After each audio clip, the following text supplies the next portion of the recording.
Hey, savais-tu que la session a été invitée à Jazz Fest cette semaine? Tu savais pas, hein?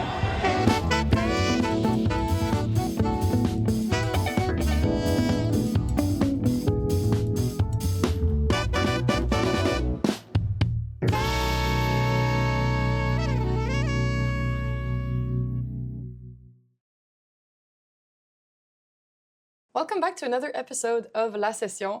I'm Marie-Jeanne Paquet, and as you know, La Session is a series of interviews with musicians that are here in Montreal. We're exploring the live, local music scene and also bringing you into the backstage, behind the scenes of what it's like to be an artist in our city here in Montreal.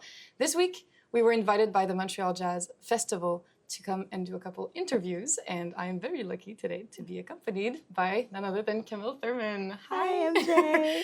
Hi, it's really nice to see you and to have you for the interview. I've been bugging you about this for a couple months now, so it's very meaningful. You've left a mark on so many people here in Montreal, not only with your music, but also obviously with your teaching and with the, sometimes generous donations of your time that you've made to a lot of us, sometimes at ungodly hours of the day, to play with and raise a generation of musicians here in Montreal. Your individual credentials are also obviously astonishing. You've done a bunch of things that, and you have so much experience that is super, that we look up to a lot. As some of your students, for context, I used to learn with Camille at McGill. And so the first thing I want to know is, when you think about your experience coming up on the scene, what are the things that I need to know about you and your personality to understand how you were able to build a strong, lasting career as a jazz tenor saxophonist and vocalist, both here and obviously in the States? Yeah, just being willing and open to just all the possibilities. I think sometimes when we're young musicians, we have our mindset on doing things a certain way because we expect it to be this particular way, or well, historically so-and-so did it that way, so I expect it to be the same for me. And you realize quickly your journey is your own personal journey. Yes. So you have to get rid of all those expectations and just be open to the path that's in front of you and making the best out of all the opportunities that come your way. Yeah, that's absolutely true. And like you've mentioned it's important to note that the way that jazz musicians have been coming up in the past 50, 60 years isn't the same exactly. I mean, there's still, we rely on sometimes competitions and some kinds of, recognition and awards or live music settings. But what do you feel are ways that work well nowadays for people that are interested in building something steady as a musician?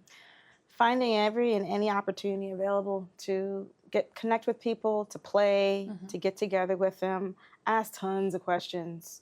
If there's somebody, if there's somebody you really admire, and you're like, man, I really love how their career is flourishing, and I love how they're navigating all these different spaces.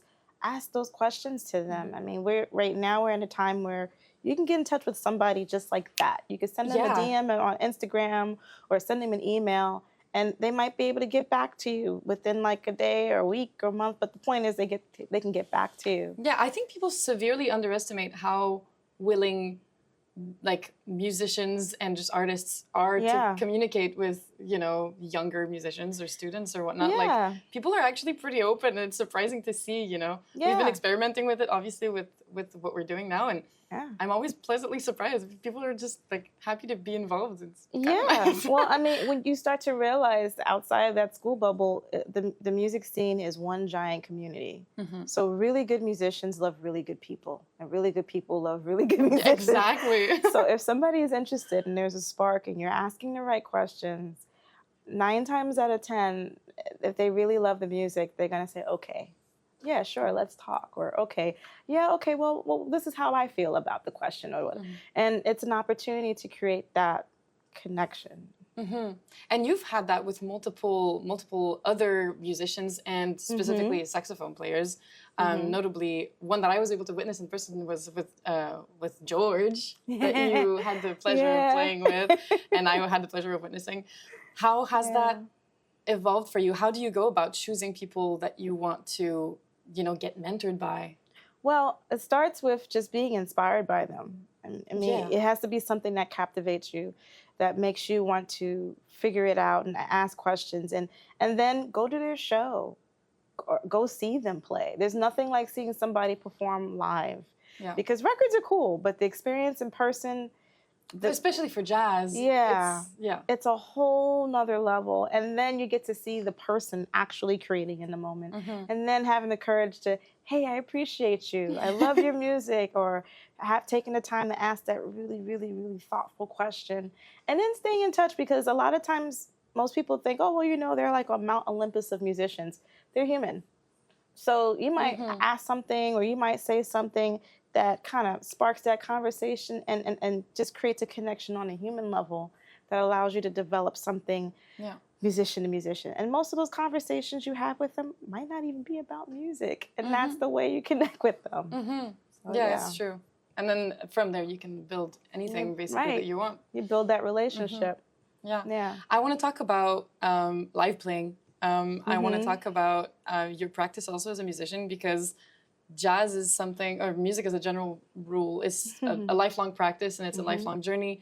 And obviously, when people look at somebody that has a very well-established career, they're like, oh, they've like got it figured out, and they know what they're doing. And so I'm very curious to know what's something that you're currently experimenting with, or that you're just now, you know, implementing into your practice or into your playing that maybe you haven't before. What's something new for you? You know, okay, so since I'm a saxophonist and a vocalist, there's been things that I've been kind of recently working on. And I've always known this, but now I realize it even more so. The older you get, the more you have to rely on your fundamentals, because you're not going to have time to practice for 5, 6, 7 hours, those things that you're trying to work out for a gig or whatnot. And practicing is almost like therapy or meditation. It's like your personal me time with your instrument. So having that hour to just do some warm-ups or some long tones, or for vocalists doing our exercises, I'm realizing now, like, wow, most of the time I spent the last 10, 15 years just jump in and do it. And then you start to get older and you realize, I gotta actually warm up right now.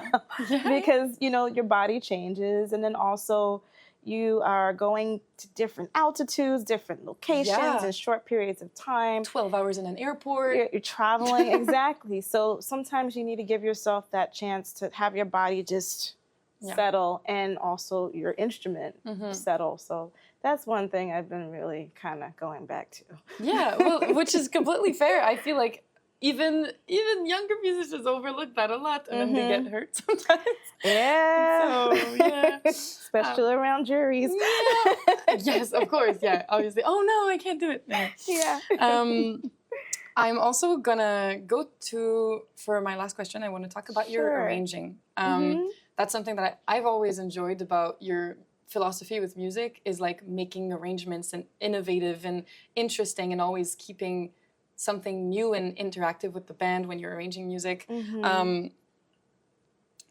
What are some things that you've done to make your arranging style what it is? And like, what can we do to improve arranging styles? Yeah, I mean, for me, I just gravitated to what I like and what I love. I love Betty Carter because she's so inventive and creative and spontaneous. But there's a method to all of this that she presents in her songs. And I love how she displays it in such a beautiful and artful way. It's like the arrangement is an expression of herself. So when you hear that song, My Favorite Things, or whatever it is, it's a completely different perspective, but it's Betty's perspective. I love, of course, Buster Williams. I love, of course, George Coleman. There's so many great pianists like George Cables that I love. Just hearing their music, I'm inspired by the sounds, but then I'm also inspired by the story, most importantly. And then just taking those things that you like and just figuring out, why do you like it? What did they do? Piece by piece, and then giving yourself little side projects. So saying, okay, I'm gonna make my A section inspired by this little portion here I heard, or, you know, I'm hearing this for the B section. What if I, you know, take the C section, put that on top, make that the A, and make the A make the C section. Just kind of creating like a little puzzle to see how you can piece it together and get the best story that resonates with you. And in doing that, you're finding yourself. as That's a composer true, and yeah. arranger. You find patterns that you're like, oh, this works for me. Yeah. Yeah, that's true. Absolutely. I'm going to take a second to close off with one last little thing that's unrelated to what I have on my Sure. paper. I wanted actually to take some time to say my condolences for Duke. Oh, Because I know you thank guys have had such a you. journey with that. Well, Camille and Daryl had a dog named Duke, and he was a very important part of your life. Yeah. And so I wanted to take a moment to say that, and Thank also you. ask you, would you ever see yourself having another furry companion? Is that something you would consider? Some people are a one dog kind of person, you know? You know, Duke was a one-of-a-kind dog. He was a special jazz dog. He was a special jazz dog. That's He true. really was, and the whole community knew him. The students, the I musicians. know. We were all like, oh, they got to go home and walk Duke before they go to bed, you know? Like, Yeah.